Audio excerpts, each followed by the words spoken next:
Hello everyone, good morning. আশা করি তোমরা সবাই ভালো আছো আর আমরাও এখানে খুব ভালো আছি। মৌসুমি গাঙ্গুলি লাইফস্টাইলের আরও একটি নতুন ব্লগে তোমাদের সবাইকে ওয়েলকাম। আজকের বারটা হলো মঙ্গলবার আর এখন ঘড়িতে বাজছে সকাল 8:30 মতন। তো ছেলেকে আমি আগে স্কুলে দিয়ে এসে ঠাকুরের পুজোটা দিয়ে নিয়েছি। পুজো দিয়ে আমি চলে এসেছিলাম বারান্দায় গাছগুলো একটু জল দিতে। এখন দুবেলায় গাছে জল দিতে হয়। ব্যাঙ্গালোরে এখন বেশ গরম পড়ে গেছে আর রোদের তেজও খুব, আর শুকিয়ে যায় এখন, মানে কী বলবো, শুকনো ওয়েদার চলছে একদম। ওই জন্য দুবেলায় গাছে জল দিতে হয়। তবে লাস্ট দুদিন ধরে দেখছি একটু ঠান্ডা ঠান্ডাও লাগছে, মানে হঠাৎ করে আবার ঠান্ডা ঠান্ডা হাওয়া দিচ্ছে, হয়তো বৃষ্টি হবে। তো সকালের দিকটা একটু বেশ ভালোই রোদ থাকে। তো ছেলেকে স্কুলে দিয়ে আসার সময় একটু টমেটো নিয়েছিলাম, টমেটো শেষ হয়ে গেছিলো। আজকে আর বাজার করতে ইচ্ছা করছে না, বাড়িতে যে যা আছে তাই দিয়ে আজকে ব্রেকফাস্ট লাঞ্চ বানাবো। তার আগে একটু চা খেয়ে নিচ্ছি, চা খেয়ে তারপর ব্রেকফাস্ট লাঞ্চ এসব রান্নাবান্নার কাজ শুরু করব। তবে আজকে ভিডিওটা প্রথম থেকে তোমরা শেষ পর্যন্ত স্কিপ না করে দেখো, কারণ আজকে তোমাদের সাথে ব্রেকফাস্ট টু ডিনার সমস্ত রেসিপি তোমাদের সাথে শেয়ার করব। আর আমার মনে হয় তোমাদেরও খুব ভালো লাগবে। আজকের ব্রেকফাস্টে আমি বানাচ্ছি আলু সাগু। তার জন্য কড়াইতে দিয়ে দিয়েছি সাদা তেল, সর্ষে, শুকনো লঙ্কা, কারি পাতা, ছোলার ডাল আর একটু হিং ফোড়নে দিয়েছি। এরপরে দিয়ে দেবো একটা গোটা পেঁয়াজ। কুচি করে কেটে নিয়েছি। এটা একটু হালকা নেড়ে ভেজে নেবো, খুব ভাজবো না। আর একটা গ্যাসেতে আমি একটু শুকনো খোলায় একটু বাদাম ভেজে নেবো চাটনির জন্য। আজকে করছি সেট ধোসা আর সাথে আলু সাগু আর চাটনি। আলু সাগুতে একটু সবজিও দেয়, তাই ঘরেতে একটু গাজর ছিল সেটা দিয়েছি, মটরশুঁটি থাকলে ভালো হতো। আর দিলাম টমেটো, নুন, মিষ্টি, হলুদ, ব্যাস। আর কিছু মশলা এতে লাগে না। আর আলুগুলো আমি একটু প্রেশার কুকারে সেদ্ধ করে নিয়েছি প্রথমে। তো বাদামগুলো শুকনো খোলায় ভাজতে দিয়ে দিয়েছি, আর এদিকেও আমি মশলাটা ভালো করে কষিয়ে নিচ্ছি। এরপরে আমি যে চাটনি বানাবো তার জন্য আমি কেটে নিয়েছি একটু নারকেল ছাড়া তো চাটনি হবে না, কোকোনাটের চাটনি। আর দুটো কাঁচা লঙ্কা, অল্প একটু পেঁয়াজ আর একটুখানি আদা। আর এর সাথে দেবো শুকনো খোলায় ভাজা বাদাম আর একটু ছোলার ডাল শুকনো খোলায় ভেজে, এগুলো দিয়ে ভালো করে পিষে নিতে হবে। আর একটুখানি তেঁতুল, তাহলেই রেডি হয়ে যাবে চাটনি। তো এরপরে শুকনো খোলাতে আমি চানা ডালটাও ভেজে নিচ্ছি। বাদামটা আমার ভাজা হয়ে গেছে, আমি মিক্সির জারে নিয়ে নিয়েছি বাদামটা। আর এদিকে দেখো আমার মশলাটাও কষানো হয়ে গেছে। আর আলুটা আমি একটু সেদ্ধ করে নিয়েছি, আর একটু সেদ্ধ হতো, তো তাড়াহুড়োর চক্করে বেশি সেদ্ধ হয়নি, অল্পই সেদ্ধ হয়েছে। আর দেখো একটা বাটিতে আমি একটু বেসন নিয়ে নিয়েছি 1 চামচের মতো। বেসনটা আমি একটু হাতে করে প্রথমে গুলিয়ে নিচ্ছি। এই বেসন গোলা জলটা আলু সাগুতে আসল, মানে এটাই হলো এর মশলা। এটা খেতে খুব টেস্ট হয়। এখানে যে উডুপি রেস্টুরেন্টগুলো আছে তাতে এই সেট ধোসার সাথে, প্লেন ধোসার সাথে বা পুরীর সাথে এই আলু সাগু যে তরকারিটা দেয়, খেতে খুব টেস্ট হয়। তো পাশের বাড়ির আন্টির কাছেই আমি এটা শিখেছি। তো এখানে দেখো আমার চানা ডালগুলো শুকনো খোলায় ভাজা হয়ে গেছে, তেঁতুলের বিচিগুলো ছাড়িয়ে দিয়ে দিচ্ছি। আর ধনে পাতার যে ওই ডান্ডাগুলো থাকে না ধনে পাতার, ওইগুলো দিচ্ছি, ধনে পাতাটা না। সব শুদ্ধ ভালো করে আমি পেস্ট করে নিয়েছি। তাহলে কী কী দিলাম, নারকেল, একটু ছোলার ডাল শুকনো খোলায় ভাজা, একটু দিয়েছি বাদাম, পেঁয়াজ আর কাঁচা লঙ্কা আর একটু আদা আর তেঁতুল, এগুলো দিয়ে ভালো করে পিষে নিয়েছি। এবার আমি একটা ছোট্ট আমার যে পাত্র আছে তার মধ্যে একটু তেল দিয়ে, সাদা তেল, শুকনো লঙ্কা, হিং, সর্ষে আর কারি পাতা ফোড়নে দিলাম। এইটা এরপর আমি এই চাটনির মধ্যে দিয়ে ভালো করে মিশিয়ে নেব, তাহলেই রেডি হয়ে গেল আমাদের ধোসার জন্য হোয়াইট চাটনি। শুধু ধোসা কেন, যে কোনো সাউথ ইন্ডিয়ান বা ইডলির, যে কোনো ইডলিও, ধোসা, প্লেন ধোসা সবের সাথেই এই চাটনিটা খেতে খুব ভালো লাগবে। আর একটু আমি নুন মিশিয়ে নিলাম পরিমাণ মতন অবশ্যই। আর আমার ধোসার ব্যাটারটা আমি আগের থেকে ভিজিয়ে রাখিনি, প্রচুর ঝামেলা। তো চট জলদি যে ধোসার ব্যাটার তোমরা যদি বানাতে চাও, আধা ঘন্টা হাতে সময় থাকলেই হবে। কিছুটা 1 কাপ চিড়ে নিয়েছি, 1 কাপ সুজি আর 1 কাপ টক দই আর 1 কাপ জল দিয়ে প্রথমে আমি ভিজিয়ে রেখেছিলাম এই 10-15 মিনিটের মতন। এরপর সেগুলো ভালো করে মিক্সির জারে আমি পিষে নিলাম। ভালো করে মিশিয়ে নিতে হবে, কিন্তু একটুও যেন দানা দানা না থাকে। আর ওপর থেকে দিলাম একটু পরিমাণ মতো নুন আর একটু খাবার সোডা, বেকিং পাউডার না, বেকিং সোডা যেটা, সেটা দিতে হবে। কারণ আমি তো আগের থেকে কিছুই করে রাখিনি, হঠাৎ করে করছি, তো ওই জন্য বেকিং সোডাটা দিলে, অনেকে ইস্ট ব্যবহার করে, আমি তো সেসব ব্যবহার করছি না, ওই জন্য বেকিং সোডাটাই দিলাম। বাড়িতে ইনো থাকলেও তোমরা দিতে পারো, তবে ওই 1/2 চামচের মতন, বেকিং সোডাই হোক ইনোই হোক 1/2 চামচের মতন। তো আমার ভালো করে ধোসাটা তো রেডি হয়ে গেছে, গোলা হয়ে গেছে, তবে আমার মনে হলো একটু পাতলা হয়ে গেছে। সেট ধোসার ক্ষেত্রে একটু মানে ঘন হতে হয়, আর প্লেন ধোসার ক্ষেত্রে পাতলা হতে হয়। আমার মনে হয় প্লেন ধোসার মতনই হয়ে গেছে। তো যাই হোক, আমি আজকে এটা কিন্তু প্রথমবার বানাচ্ছি আর প্রথমবারই তোমাদের সাথে শেয়ার করছি। আর খেয়াল রাখতে হবে যেমন ঘন হতে হবে, আর তাওয়াটাও খুব খুব গরম হতে হবে, তাহলে একদম জালিদার দেখতে হবে ধোসা। ধোসা দেখতে ছোট হয় আর জালিদার হয়, কিন্তু আমার যেহেতু বললাম না প্রথমবার করছি, তো ওটা পাতলা হয়ে গেছে, তো ওই জন্য আমার মনে হয় জালিদারটা হয়নি। উল্টানোর দরকার নেই, ধোসা এমনি না উল্টেই করে, কিন্তু আমি একটু উল্টে নিলাম। আমার এটা খারাপ অভ্যাসই বলো আর ভালো অভ্যাসই বলো, উল্টে নিলাম। তোমরা উল্টাতেও পারো, নাও পারো, কিন্তু মনে রাখতে হবে তাওয়াটা খুব গরম হতে হবে আর ব্যাটারটা একটু ঘন হতে হবে। আমারটা খুব পাতলা হয়ে গেছে, আমি প্রথমবার ট্রাই করলাম, জানি না খেতে কেমন হবে।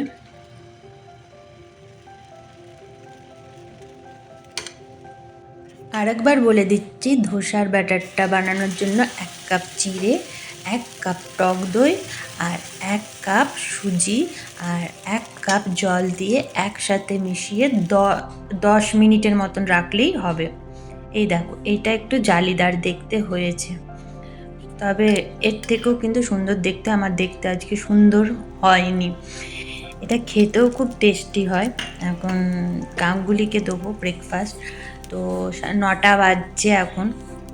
তাড়াতাড়ি করার চক্করে না একটু পাতলাও হয়ে গেছে জিনিসটা আর কি, আর প্রথমবার করলাম, দেখি গাঙ্গুলি খেয়ে খেয়েই বলে। তো রেডি হয়ে গেছে সেট ধোসা, কোকোনাট চাটনি, হোয়াইট চাটনি আর আলু সাগু। 9:30টার মধ্যে কিন্তু আমার ব্রেকফাস্ট রেডি হয়ে গেছে, তাও আবার সাউথ ইন্ডিয়ান স্টাইলে। দেখে তো মনে হচ্ছে খুবই সফট নরম হয়েছে। গাঙ্গুলি খেয়ে বলুক কেমন হয়েছে। কেমন হয়েছে আলু সাগু? বেশ ভালো হয়েছে।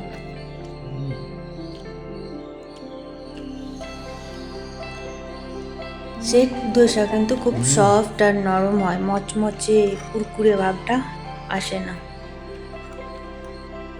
ব্রেকফাস্ট সবার খুব ভালো লেগেছে, সবার বলতে শুধু গাঙ্গুলিরই ভালো লেগেছে, মানে গাঙ্গুলিই খেয়েছে, আর কে খাবে। আর আমার ছেলের জন্য আমি রেখে দিয়েছি স্কুল থেকে এসে, যাতে একটু খিদে পেয়ে যাবে, কারণ আমাদের লাঞ্চ করতে অনেকটা দেরি হবে, কারণ এখনই বাজছে তোমার 10টা। তো এরপরে দেখতেই পাচ্ছ এই কিচেনটার কি অবস্থা, মানে ব্রেকফাস্ট করার পর তো এখন পুরো কিচেনটা ক্লিন করব, তারপরে বাকি কাজ, মানে লাঞ্চ রেডি করবো। যে ডাল ফ্রাই করবো, ওই জন্য ডালটা আমি ভিজিয়ে রেখেছি, চানা ডাল, মুসুর ডাল আর হচ্ছে মুগ ডাল, 3 রকম ডাল আমি ভিজিয়ে রেখেছি। তো ডাল ফ্রাই করব, ইচ্ছা আছে আজকে আমরা একটু অন্য ধরনের খাবার খাবো। লাঞ্চ বানানোর আগে একটু বসে চা খেয়ে নিই, কারণ আজকে লাঞ্চ বানাতে কোমর বেঁধে লাগতে হবে। আজকে আমাদের বাঙালিদের মতন ওই ঝোল ঝাল রান্না করছি না, আজকে একটু নর্থ ইন্ডিয়ান স্টাইলের লাঞ্চ করার ইচ্ছা আছে। একই রকম প্রতিদিন ঝোল ঝাল খেতে আর ভালো লাগে না, তো একটু চেঞ্জ দরকার লাইফে, তাই আজকে লাঞ্চটা একটু চেঞ্জ হবে আমাদের। তো লাঞ্চে আজকে করব ডাল ফ্রাই। তো তার জন্য আমি যা লাগবে কেটে নিয়েছি, একটু পেঁয়াজ, টমেটো, ধনেপাতা, আদা, রসুন। তো ডাল ফ্রাই করব, কারণ আজকে লাঞ্চের জন্য ভাতের বদলে করছি জিরা রাইস, মানে ভাতই করছি। তো বাঙালিরা প্লেন ভাত খায়, তার জায়গায় আমি করবো আজকে জিরা রাইস। জিরা রাইসের সাথে সব থেকে ভালো যায় যেটা হচ্ছে, সেটা হচ্ছে ডাল ফ্রাই। মানে জিরা রাইস কেউ দোকানে যে রেস্টুরেন্টে হোটেলে যে অর্ডার দিলে তার সাথে আগে ডাল ফ্রাইটা অবশ্যই দেয়। তো তাই জন্য কড়াইতে সর্ষের তেল নিয়েছি, শুকনো লঙ্কা, জিরে আর হিং ফোড়নে দিয়েছি।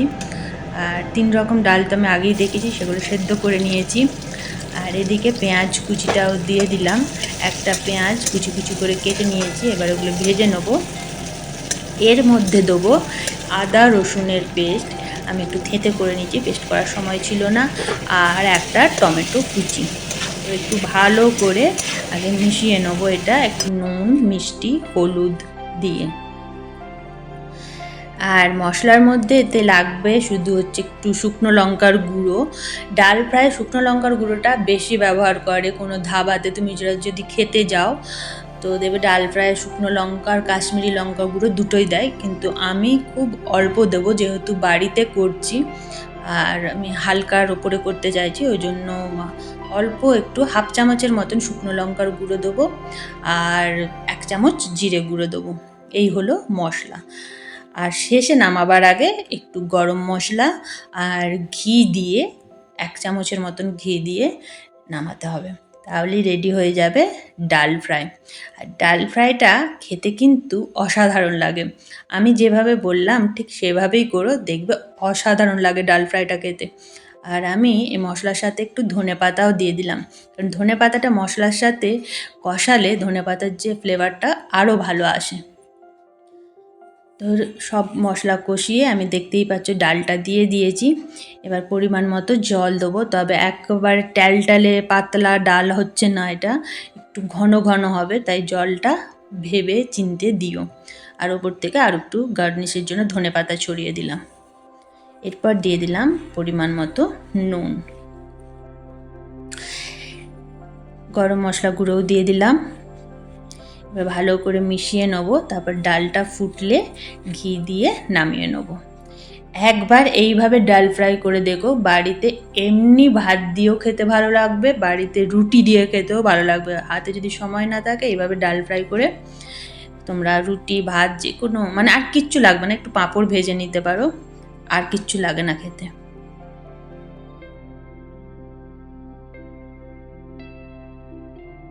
জিরা রাইসের জন্য আমি নিয়ে নিয়েছি বাসমতি চাল, এটা ভালো করে এবার ধুয়ে নেব, ধুয়ে কিছুক্ষণ ভিজিয়ে রাখবো, 15 মিনিট 20 মিনিট হলেই হবে, বাসমতি রাইস বেশি ভেজাতে হয় না।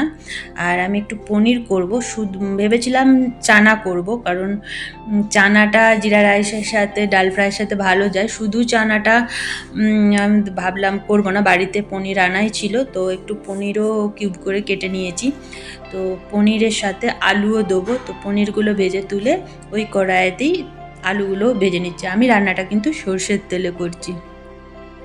তো আলুগুলো আমি ভেজে তুলে নিলাম, তারপর ওই তেলের মধ্যেই এবার তেজপাতা, গোটা গরম মশলা, লবঙ্গ, এলাচ, দারচিনি আর একটু জিরে ফোড়নে দেবো। এরপরে দিয়ে দেবো একটা বড় পেঁয়াজ কুচি করে কাটা, বড় পেঁয়াজ একটা হলেই হয়ে যাবে, মাঝারি হলে দুটো। তো পেঁয়াজগুলি হালকা করে ভেজে নেবো, খুব বেশি আমি পেঁয়াজ ভাজি না, জাস্ট হালকা কাঁচা গন্ধটা যাওয়ার জন্য ভেজে এরপরে দিয়ে দেবো টমেটো, আদা, রসুন একসাথে আমি পেস্ট করে রেখেছি, আর কাঁচা লঙ্কা সব একসাথে পেস্ট করে নিচ্ছি, তোমরা চাইলে আলাদা আলাদা করতে পারো, আমার হাতে সময় খুব কম তাই আমি সব শুদ্ধ একসাথে পেস্ট করে নিয়েছি, খারাপ লাগে না খেতে, চট জলদি ভালোই লাগে। আর সাথে দিতে দিচ্ছি মশলার মধ্যে এখন হলুদ গুঁড়ো আর কাশ্মীরি লঙ্কা গুঁড়ো রঙের জন্য। তো ভালো করে আগে এই পেস্টটা কষিয়ে নিতে হবে। টমেটো তাতে থেকে তেল ছাড়তে হবে, নাহলে টমেটোর কাঁচা গন্ধটা রয়ে যাবে। এরপরে দিয়ে দিলাম একটু টমেটো কেচাপ। এটা তোমরা দিতেও পারো, নাও দিতে পারো। আমি দিলাম, একটু কালারটাও সুন্দর আসবে আর একটু মিষ্টি মিষ্টিও হবে খেতে। আর মশলার মধ্যে দিলাম ধনে গুঁড়ো আর 1 চামচ শুকনো লঙ্কার গুঁড়ো, 1 চামচ কি হাফ চামচ শুকনো লঙ্কার গুঁড়ো, বেশি না। আর এরপরে যেটা দেবো সেটা হচ্ছে চানা মশলা। চানা মশলা এভারেস্টের আমি দোকান থেকে কিনে এনেছি, ওটা আমার লাগে, আমার ছিল বাড়িতে। তোমরা দিতে পারো, না দিলেও কিন্তু খারাপ হবে না, আমার ছিল বাড়িতে, আমি তাই চানা মশলাটা ব্যবহার করছি। তো আমি চানাটা সেদ্ধ করে নিয়েছিলাম আগে, তো কাবলি চানা আর আলুগুলো, এরপরে পনিরগুলো দিয়ে একসাথে কষিয়ে তারপরে ওই এভারেস্টের চানা মশলাটা আমি দিয়ে দেবো। দিয়ে ভালো করে মিশিয়ে নিতে হবে। ভালো করে কষিয়ে তেল ছাড়লে পরিমাণ মতন গরম জল তুমি দিয়ে দাও, বাস তাহলেই রেডি। ভালো করে ফুটলে শুধু নামাবার আগে গরম মশলা গুঁড়ো, ঘি আর কাসুরি মেথি হাতে করে একটু গুঁড়ো করে দিয়ে দিলেই রেডি হয়ে যাবে পনির চানা মশলা। আমি এটাই পনির দিয়েছি, এটা শুধু মানে পনির না দিলেও হয়, মানে যখন আমি ছোলে করি এইভাবেই করি, শুধু এতে পনিরটা এক্সট্রা মিশিয়ে নিয়েছি। তো তাই করতে করতে প্রচুর বাসন পড়ে গেছে, তো আগে যে বাসনগুলো ধোয়া হয়েছে সেই বাসনগুলো আমি আগে গুছিয়ে নিচ্ছি, তারপরে এখন যে রান্নার বাসন সেগুলো ধোবো, না হলে রাখার জায়গা নেই আমার। তো এই কাজ চলতেই থাকবে। তবে এর সাথে সাথে আমাকে জিরা রাইসটা মনে হচ্ছে এখনই বসিয়ে দিতে হবে, কারণ গাঙ্গুলি বলল ওর 2:30 থেকে মিটিং আছে। তো এখন বাজছে 1:15 মতন, তো জিরা রাইসটা হতে একটু টাইম লাগবে। আমি প্রেশার কুকারেই করব, জিরা রাইস অবশ্য প্রেশার কুকারেই ভালো হয়, আর তাড়াতাড়ি হয়েও যায় আর খেতেও খুব টেস্ট হয়। তো আমি এই প্রেশার কুকারে প্রথমে দিয়ে দিলাম সাদা তেল, তারপরে দিয়ে দিলাম 1 চামচ ঘি, এরপরে দেবো তেজপাতা আর দেবো গোটা গরম মশলা, লবঙ্গ, এলাচ, দারচিনি, আর দেবো যেটা জিরা রাইসে না দিলে হবে না, সেটা হলো 1 চামচ ভর্তি করে জিরে। জিরা রাইস এটাই তো মেন, না হলে জিরা রাইস আর হলো কোথায়। তো মশলা ফোড়নের গন্ধটা বেরোলে চালটা ধুয়ে আমি দিয়ে দেবো। চালটা একটু নেড়ে নেবো প্রথমে, তারপরে ভালো করে মেশানো হয়ে গেলে পরিমাণ মতো নুন আর জলটা দেওয়াটাও প্রেশার কুকারে খুব মেপে দিতে হবে। যতটা চাল দিচ্ছ মানে চালটা যেন ডুবে থাকে প্রেশার কুকারে, ততটা, খুব বেশি না, মানে ওপর থেকেই আঙুলে করে মেপে অল্প একটু আর কি যেন থাকে। আর ওপর থেকে আমি একটু ধনেপাতা কুচি দিয়ে দিলাম, ভালো লাগবে। এতে একটু মটরশুঁটি দিলেও ভালো লাগে, বললাম না মটরশুঁটি আমার বাড়িতে ছিল না, আজকে বাজার করিনি আমি। তো যাই হোক, আমার এখানে চানা মশলাটাও রেডি হয়ে গেছে, দেখতে পাচ্ছ ফুটে গেছে, আলুগুলোও সেদ্ধ হয়ে গেছে, পনিরটাও তো আগেই সেদ্ধ করে নিয়েছি। একটু ঘি দিয়ে দিলাম আর গরম মশলা গুঁড়ো আর কাসুরি মেথি দিয়ে দেবো, তাহলেই রেডি হয়ে গেল আজকে আমাদের পনির চানা মশলা। তো খুব সহজ রেসিপি তোমাদেরকে দিচ্ছি, এগুলো তোমরা যখন খুশি চটজলদি বাড়িতে করে নিতে পারো। তো দেখবে একদম অন্য রকমের একটা লাঞ্চ থালি রেডি হয়ে যাবে। প্রতিদিন ওই ভাত মাছের ঝোল বা পনির আলু পটলের ঝোল, বাঙালিদের প্রতিদিনের একঘেয়ে খাবার থেকে একটু অন্য রকম যদি খেতে চাও, তো এই ধরনের একটা থালি তোমরা ট্রাই করতেই পারো। আর সাথে দিলাম একটু রায়তা, আর দিলাম একটু স্যালাডের মধ্যে দিয়েছি শসা, পেঁয়াজ আর কাঁচা লঙ্কা, আর একটু পাঁপড় ভেজে নিয়েছি। গাঙ্গুলির এই থালিটা দেখলেই খুশি হয়ে যাবে, কারণ ওর খুব ফেভারিট এই থালিটা। ও এই ধরনের খাবার খেতে, তেল মশলা ছাড়া খাবার খেতে না খুব ভালোবাসে, একদম হালকা খাবার।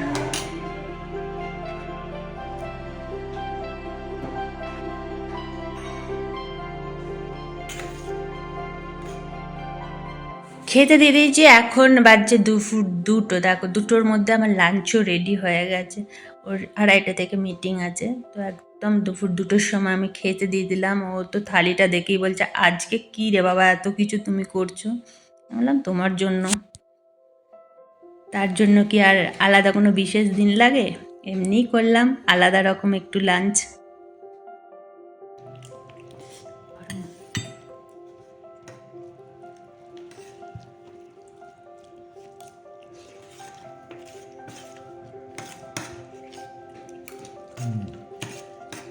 ডাল ফ্রাই ঠিক আছে।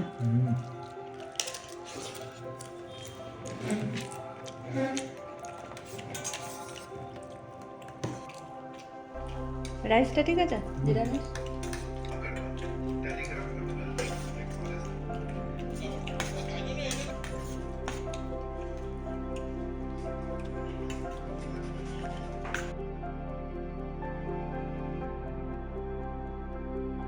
ওদেরকে খেতে দিয়ে আমিও একবারে বসে পড়লাম খাবার নিয়ে, কারণ খাওয়ার পর অনেক কাজ আছে। পুরো রান্নাঘর আমার ছড়ানো ছেটানো আছে, তো সেগুলো সব পরিষ্কার করতে হবে, বাসন ধুতে হবে, ঘর তোয়ার মুছতে হবে, এখন অনেক কাজ। তারপরে যাব চানে। চানটা একটু ধীরে সুস্থে করার জন্য আমি সমস্ত কাজ সেরে খেয়ে দিয়ে যাব, না হলে তাড়াহুড়ো করে চান করতে হবে। কারণ সকালে যখন চান করি তাড়াহুড়ো করেই করা হয়, তাই দুপুরের চানটা আমি একটু ধীরে সুস্থে করি। কাজ সেরে, সমস্ত কাজ সেরে ধীরে সুস্থে চান করে তারপরে আমি রেস্ট নিতে যাই।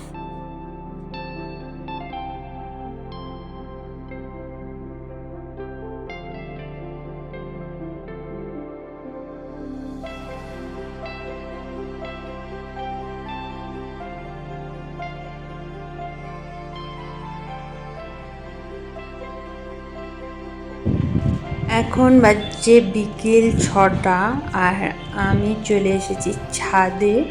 অনেক দিন ছাদে আসিনি, তো এলাম আজকে। গাঙ্গুলি বলে চল একটু ছাদ থেকে হেঁটে আসি। অনেকক্ষণ ঘরে বসে বসেও ডিউটি করছিল, তো অনেকক্ষণ বসে থেকে ঘরের মধ্যে বোর লাগছিল, তো ও ছাদে এলো। আমি শুয়েছিলাম, তো আমি ওর পেছনে পেছনে চলে এলাম ছাদেতে। এসে দেখলাম এত সুন্দর ঠান্ডা হাওয়া দিচ্ছে যে কি বলবো একদম। আর ওই দেখো মীনাক্ষী মল আমরা যেখানে যাই, আর ওই দেখো মেট্রোর লাইনটা আমাদের বাড়ির সামনে দিয়ে গেছে, একদম মীনাক্ষী মলের পাশে। তোমাদেরকে একদিন মীনাক্ষী মল থেকে দেখাচ্ছিলাম মেট্রোর লাইনটা। এত ঠান্ডা হাওয়া দিচ্ছে আজকে এখানে ছাদে।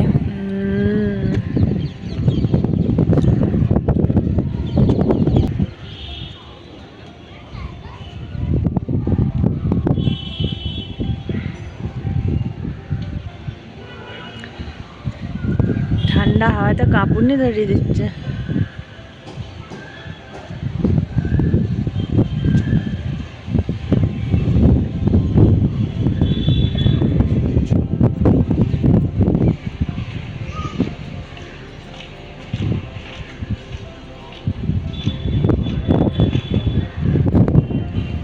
দেখো কি সুন্দর লাগছে আকাশটা, আরে কি ঠান্ডা।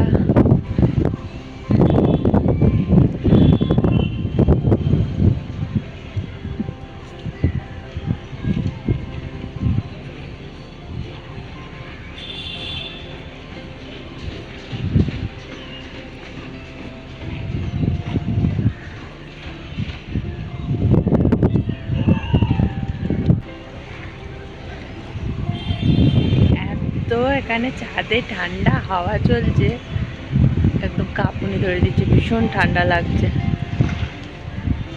আজকাল করে হয়তো বৃষ্টি হবে, আকাশে হালকা মেঘ দেখা দিচ্ছে।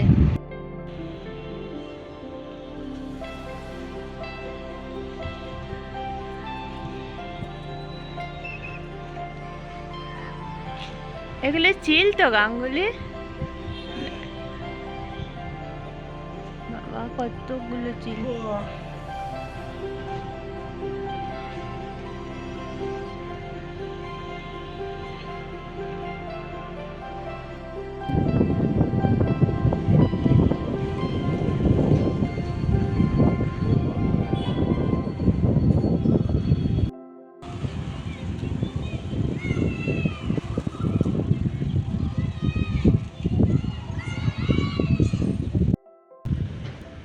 আর এই দেখো, এটা হলো ছাদে আমাদের জিম, যেটা আমি এটা কোনো ভিডিওতে হয়তো দেখায়নি, তাই এটা হলো জিমের টাইমিং, কখন খোলা থাকবে, আসবে কখন এই জিমেতে।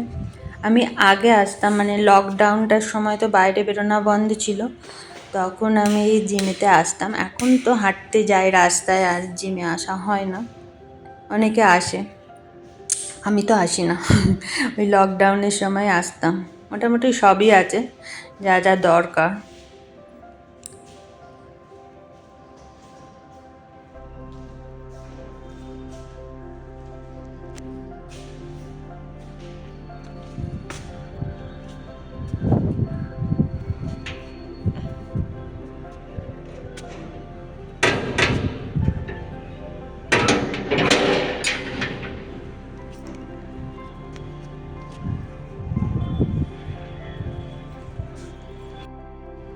ছাদ থেকে নেমে চলে এসেছি, এত ঠান্ডা হাওয়া দিচ্ছিল। তো চা তেষ্টাও পেয়ে গেছে, গাঙ্গুলি বললো, তো চলে এসেছি। এসে চা বসিয়ে দিয়েছি। সন্ধ্যাও হয়ে গেছে, সন্ধ্যে দেখাতে হবে। ওই সোনু ঘরে পড়ছিল, তো এক্সাম চলছে, তো ওর জন্য দুধটা গরম করছি। ও খাবে দুধ আর আমরা খাবো চা। তারপরে একটু বসবো, আবার কালকে মানে লাঞ্চ ব্রেকফাস্ট এগুলো সব কী হবে সেগুলো চিন্তা ভাবনা করে কিছুটা কাজ আগিয়ে রাখবো আর কি।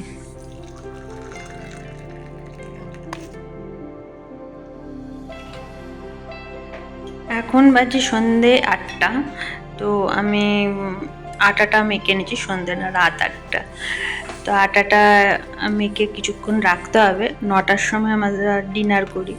তো আটা নিয়েছি, ময়দা নিই। ময়দা খাওয়া খুব খারাপ, আটাই আমরা ব্যবহার করি। ময়দা আমি খুবই কম, মানে যদি রবিবার দিন লুচি করি তো সামান্য অল্প একটু হয়তো ময়দা মেশাই, আটাটাই বেশি আমরা ময়দা ব্যবহার করি না।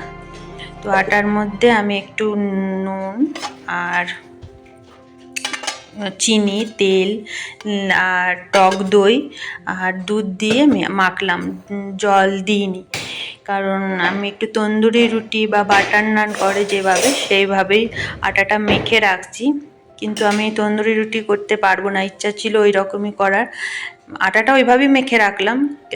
যদি লোহার তাওয়া থাকতো তাতে তন্দুরি রুটি বা বাটার নান এগুলো করা যায়, আর না হলে আর একটা উপায় হচ্ছে কড়াইয়ের পেছনে করা, তো প্রচুর ঝামেলা।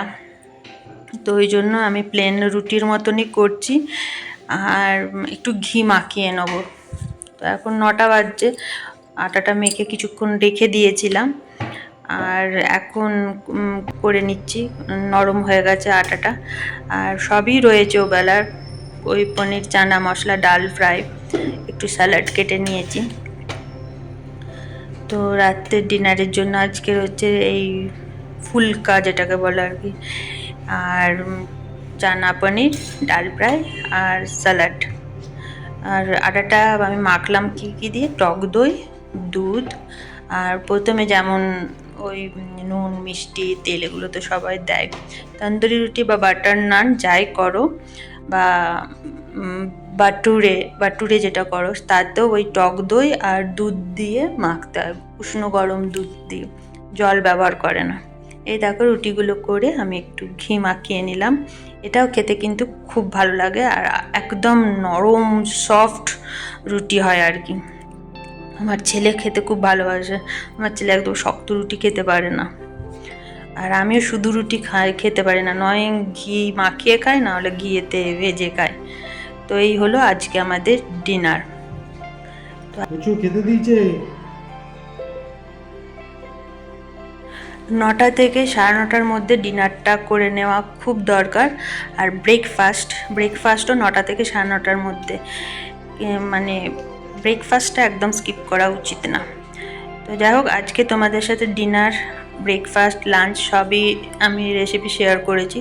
তোমরা বাড়িতে ট্রাই করো অবশ্যই, খুবই সহজ উপায়ে, দেখবে ভালোই লাগছে। তো যাই হোক, আজকের ভিডিওটা আমি এখানেই শেষ করলাম। তোমরা সবাই সুস্থ থেকো, ভালো থেকো, আর তোমাদের যদি ভালো লেগে থাকে ভিডিওতে একটা লাইক দিও, কমেন্ট করে জানিও কেমন লাগলো। আজকের মতন এখানেই, tata, take care, good night.